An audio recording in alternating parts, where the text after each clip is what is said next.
C'est donc la fin aussi de l'incertitude, en particulier pour les chefs d'entreprise dont les affaires sont suspendues aux politiques fiscales et sociales. Des patrons spectateurs impuissants des décisions du gouvernement, décisions qu'ils ne comprennent plus.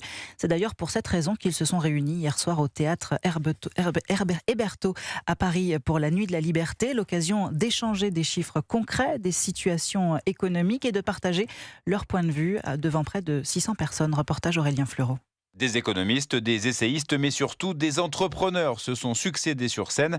Parmi eux, Mathieu Boesch, il souhaite incarner ce nouvel élan. Ce chef d'entreprise toulousain a fondé le mouvement 300 pour la France. Ça va bien au-delà de la défense d'un intérêt, de patronat. C'est vraiment une envie citoyenne. C'est une façon nouvelle de s'impliquer dans le débat public. Reconnaître que la France est entravée, a un potentiel énorme. Il n'y a plus de trajectoire pour le pays, une vision extrêmement court-termiste. Et le budget actuel en est le parfait exemple. Une volonté que soutient également Hervé Novelli, ancien ministre et fondateur du Cercle des entrepreneurs engagés. L'opinion publique aujourd'hui soutient les entrepreneurs, trouve qu'ils ne sont pas assez présents dans le débat public. Il faut qu'ils s'expriment pour bâtir une influence, un rapport de force. Même logique pour Michael Miguer, président de l'Institut pour le progrès, organisateur de la soirée. On a une fiscalité confiscatoire et qui fait fermer boutique à un certain nombre d'entrepreneurs qui sont totalement pris à la gorge par les URSSAF, par trop d'impôts. Et la seule solution à ça, c'est de faire une bataille dans l'opinion qui mette un petit peu derrière la pression aux responsables politiques. Et une soirée qui s'est terminée avec l'arrivée sur scène d'une très symbolique tronçonneuse couleur bleu-blanc-rouge.